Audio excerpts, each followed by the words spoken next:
हमारी आज की कहानी है जो होता है अच्छे के लिए होता है। एक बार की बात है, एक राजा तलवारबाजी कर रहा था तो अचानक से उसकी अंगुली में कट लग गया। तो पास खड़े मंत्री अचानक बोल उठे, राजा साहब चिंता ना करें, जो होता है अच्छे के लिए होता है। यह सुनते ही राजा को गुस्सा आ जाता है।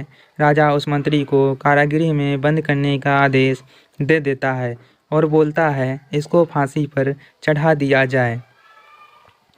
यह सुनकर मंत्री घबरा गया। उसने राजा से निवेदन किया, महाराज, मैंने आपके यहाँ इतने वर्षों तक काम किया है, क्या आप मेरी अंतिम इच्छा पूरी नहीं करेंगे? राजा बोला, ठीक है, बताओ क्या है तुम्हारी अंतिम इच्छा? मंत्री बोला, कृपया मुझे 10 दिन का समय दीजिए, उसके बाद आप मुझे जो चाहे वो सजा दे दीजिए। राजा ने उसकी अंतिम इच्छा मान ली। राजा दूसरे दिन अपने सैनिकों के साथ जंगल में शिकार पर निकला। जंगल के बीच में राजा अपने सैनिकों से बिछड़ गए और रास्ता भटक गए। रास्ता ढूंढते हुए राजा वनवासियों के बीच पहुंच गए, जो बलि देने के लिए किसी को ढूंढ रहे थे। वनवासियों ने राजा को पकड़ लिया और वन की देवी को बलि देने के लिए ले गए। बलि देने की सारी तैयारियां पूरी हो गई। जैसे ही राजा को बलि देने के स्थान पर ले जाया गया, वहां खड़े बुजुर्ग की नज़र राजा की खंडित अंगुली पर पड़ी। उसने आवाज़ लगाई कि ये तो खंडित है, इसकी बलि नहीं दी जा सकती। तो वनवासियों ने राजा को छोड़ दिया।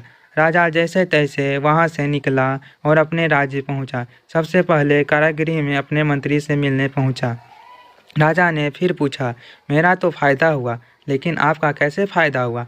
मैंने तो आपको सजा दी। मंत्री बोला, मैं आपके साथ शिकार पर हमेशा रहता हूँ, उस दिन भी रहता, लेकिन मेरे खंडित नहीं होने के कारण मेरी बलि चढ़ जाती, इसलिए मेरे साथ भी जो हुआ अच्छा हुआ। राजा प्रसन्न हुआ, लेकिन छोटी सी बात पर मंत्री को सजा देने का दुख भी हुआ। इसलिए राजा ने मंत्री को कारागृह से निकालकर फिर से अपने साथ रख लिया। शिक्षा। दोस्तों, अपने जीवन में बहुत से उतार चढ़ाव आते रहते हैं। कभी कभी कुछ चीज़ें मन मुताबिक नहीं होती हैं। इस कारण से कभी निराश नहीं होना चाहिए। हमेशा याद रखें, जो होता है अच्छे के लिए होता है। भले ही कुछ अच्छा हो या ना हो, लेकिन उस परिस्थिति के प्रति सकारात्मक नज़रिया रखने से उसका प्रभाव बहुत कम हो जाता है।